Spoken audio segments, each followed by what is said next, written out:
Good morning, good afternoon, good evening, depending on where you are. I hope you are doing well. This is just welcome to the second video, the second installment of my Path to Becoming a UK Barrister series. If you haven't caught the first video, I advise that you watch that first before you watch this one. I think it would just be more seamless. You'll connect the dots easier and you kind of see where I'm going with this series. The first video was on the LLB versus the GDL. So I talk about the disadvantages and advantages of either one, what they mean, briefly kind of what they inquire, and I give you an introduction to what the series is actually about. So if you want completion and wholesomeness, I think you should watch that first. One comment I want to make before I commence to the topic of this video is in regards to the GDL and the LLB. There is an option to actually take a postgraduate LLB, so you don't necessarily have to do the full undergraduate of 3 years. You can take a postgraduate LLB, which lasts for 2 years. Not very many universities offer this option. To my knowledge, the only university in London that does that is City University, and that's where I completed law school, so that's why I know that. I've looked up trying to see if there's any other universities that do, but City is the only one that comes to mind and that I know of. They offer a LLB honors degree, so you can do that for 2 years if you feel like the 1 year for the GDL is too short and the 3 years for the LLB undergraduate is too long. That's a nice in between. All the disadvantages and advantages mentioned in the first video still apply in terms of time, cost, opportunities. All of those still apply because you would be spending an extra year before you have to undertake the BPTC or the LPC. So again, that is a third option, a kind of in-between option. It sits nicely in the middle. If you want longer time to study, to learn before you practice, a longer time to undertake other forms of legal experience, that might actually be for you. So consider that as you look into your options. Another thing that I want to address before I commence this video is that if you have completed an LLB in another country, whatever country that is, doesn't matter whether it's from a mixed jurisdiction or common law, chances are you still have to do the GDL. What I understand is you still do have to do the GDL because it's the only conversion course in the UK that is accepted as a qualifying law degree if you do not have an LLB within this jurisdiction. So even if you've completed your LLB in India, Ghana, Germany, doing the GDL is still mandatory unless you have practiced, you've been in practice in your legal field as a lawyer already, which that is a whole different street, which I will cover.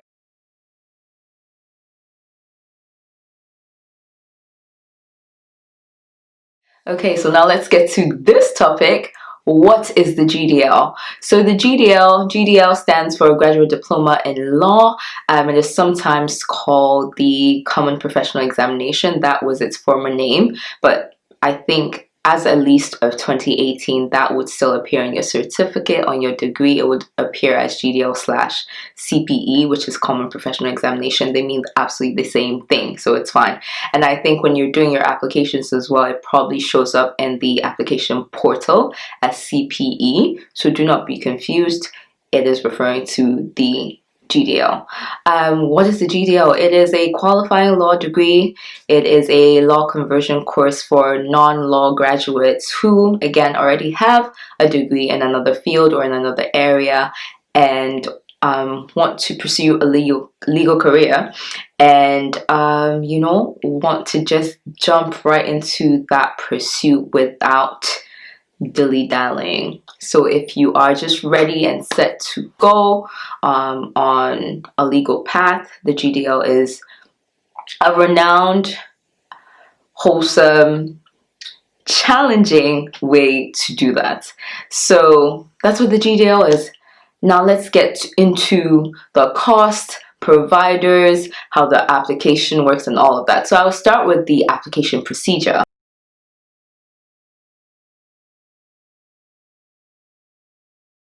So the application process for the GDL is done through a portal. It's called LLB. I will leave all of these links below for you, so it's nice and easy for you to get to. So you do it through a portal, you sign up, you log in, you start your application process. I cannot remember if there is a deadline on how long those applications can be in there for. I did mine pretty quickly, I think within a month, max a month and a half. If not a few weeks. I think I was done with my bachelor's degree and I just jumped right in and did it. And you actually get responses from the universities pretty quickly. I got my response within a week. So you get your feedback, you get your either you get your acceptance or your rejection. God forbid it's a rejection. But you do get a response from the university pretty quickly once you're done. So it's not a long process.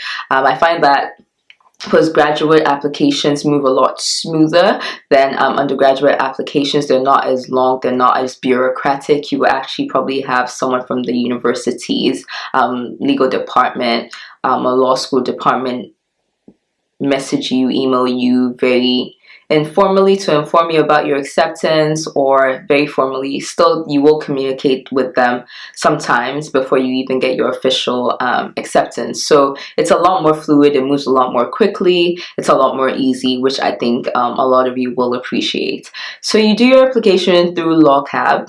How LLB works is you sign up, you have the form that you pick. There's 2 available forms through that portal for the GDL and the LPC. I'll talk briefly about the LPC, which is the solicitor route, a little later on. But you pick your application, it's a GDL, that's what you want.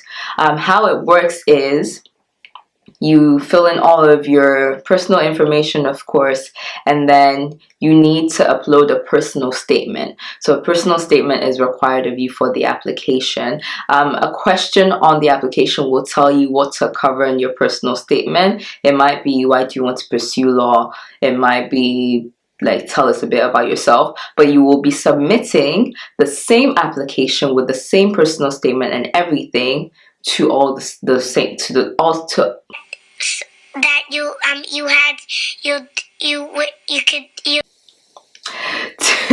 the same school. So you won't be nothing different will be required from you, at least at this stage, from the different schools that you apply for. So it's kind of like UCAS. Again, I didn't do my undergrad in the UK, but from what I understand from my colleagues, it would be the same thing. You are not applying individually to each school. You can just do it through the portal. So you need a personal statement, which you would be advised to write. I would advise you to start kind of working and thinking about that.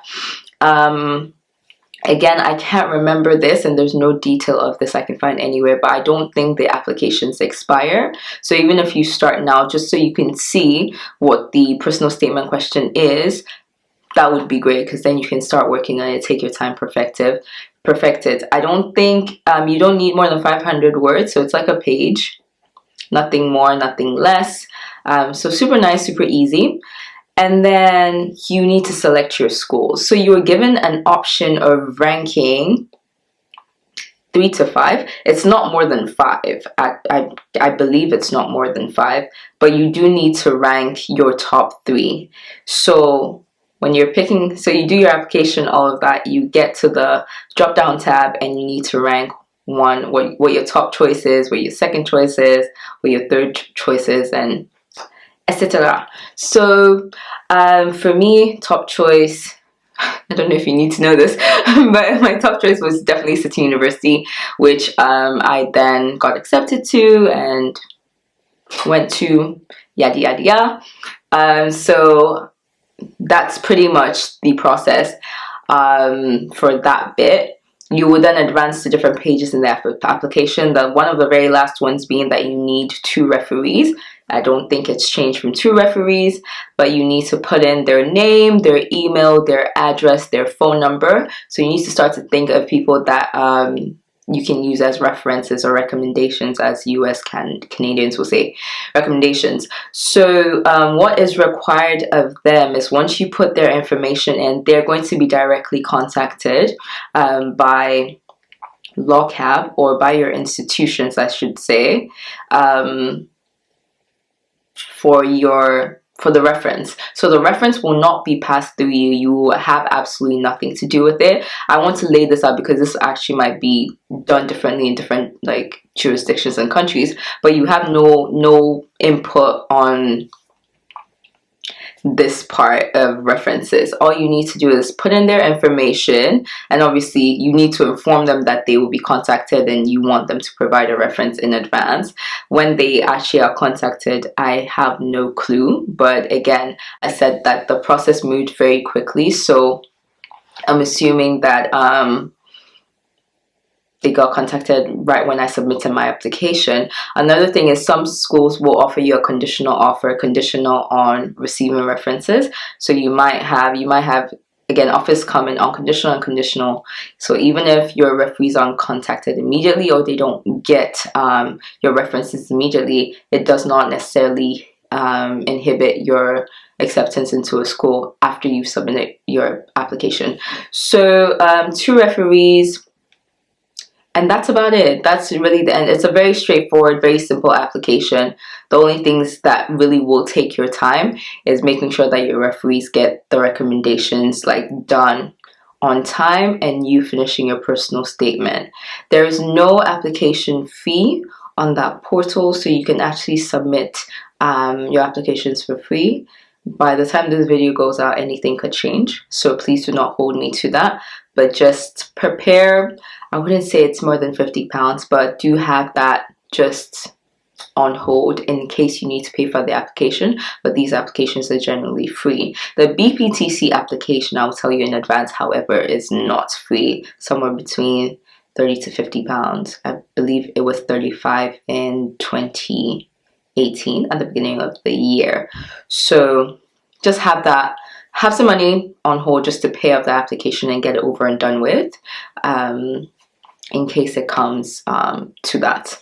So I mentioned that the application portal doesn't necessarily have a deadline, it doesn't have a timeline. And what I mean by that is, well, one, your application isn't going to get shut down or erased, let's say within 3 months, which I know a lot of portals do, but also there isn't a set deadline on when you need to submit applications to the schools. So you can essentially apply anytime.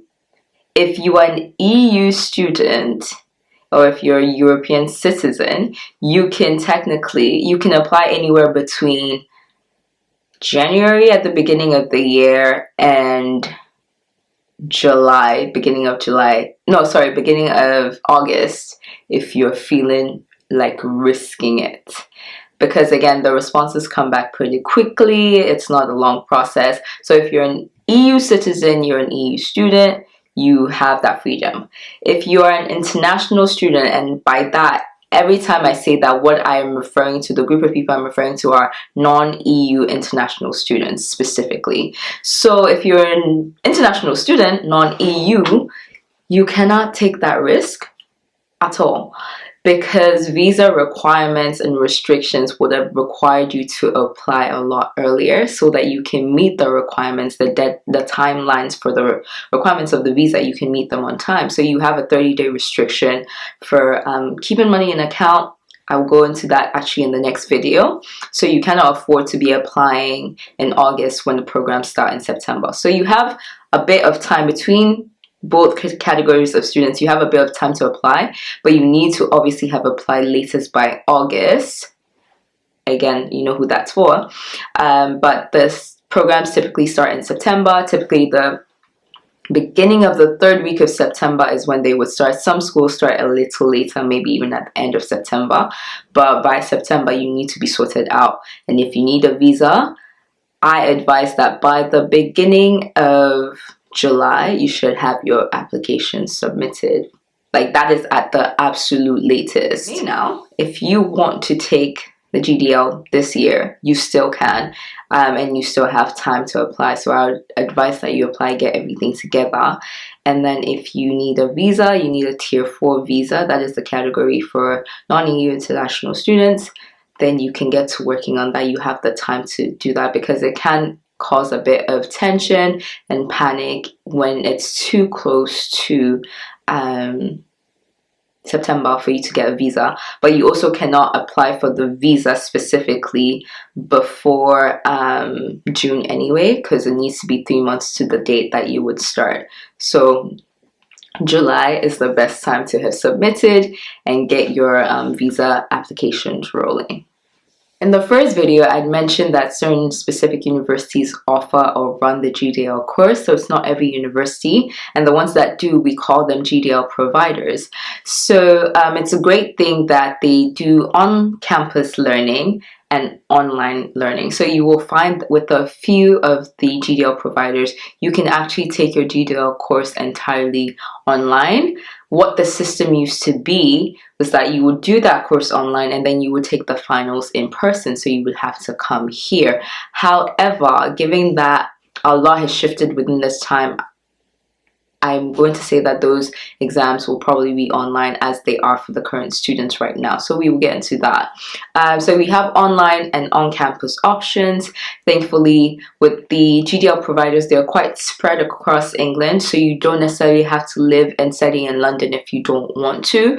It gives you a nice option of cities and areas that you want to live in to pick from. And also it spreads the cost. So you have budgeting options in terms of what the tuition costs are for the different universities spread across the country. So let me give you a few options. So for the online campuses or online GDL providers, you have BPP, you have ULaw. They're not as many. There's 7 in total that provide GDL online. So it's 7.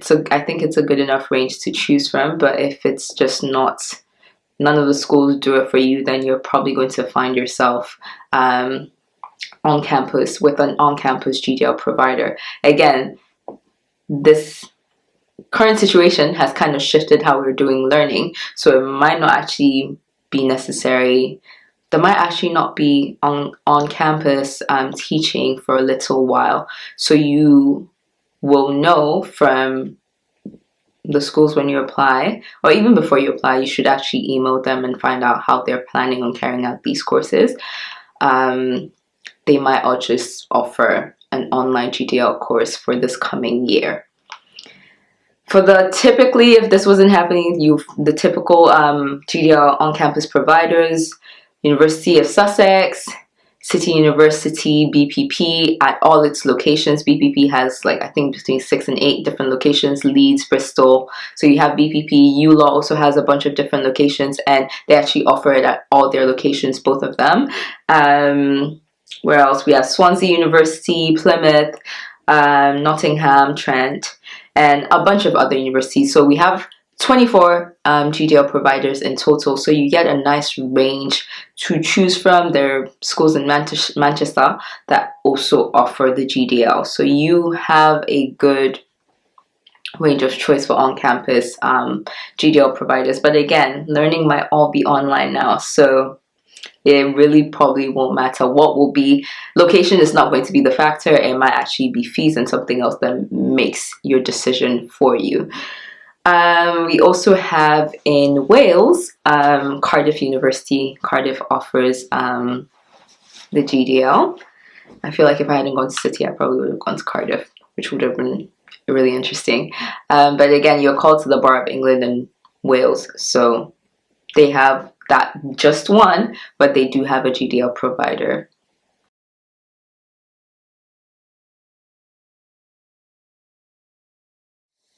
Now let's cover cost, which is probably the thing that stresses people out the most, is how I'm going to fund my GDL. How am I going to do this? How am I going to do that? So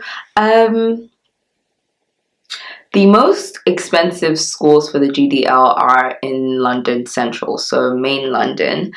So we have in that range, I'm here to spill all the tea, so I will tell you in that range is all of the schools in London. So City, BPP, ULaw, those ones tend to be the more expensive when it comes to tuition. Generally, full-time on-campus tuition for the GDL ranges from £5,400 to £11,800, and these are the current tuition costs, so 2020, 2021. yeah, it's steep. It is steep, but I'm a messenger. I am only a messenger, and I'm telling you what you need to know. So that is for full-time on-campus education. Part-time is anywhere between 7,500 and 9,400.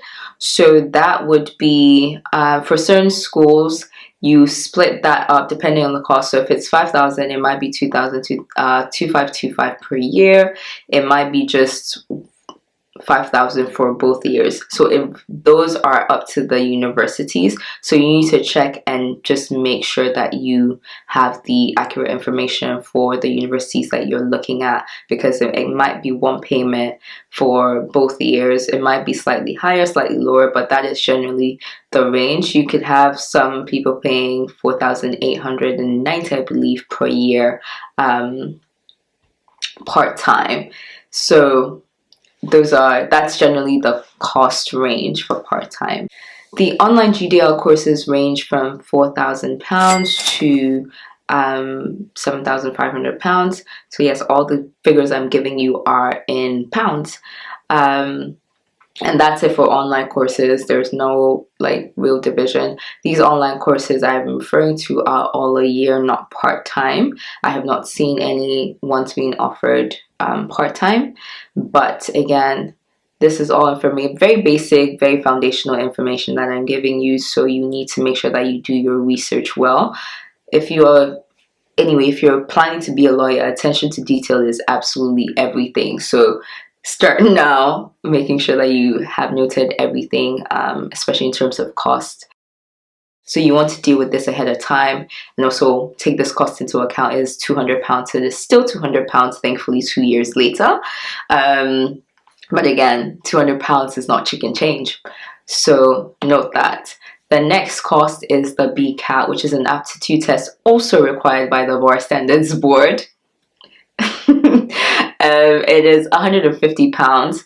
It's a pretty easy test.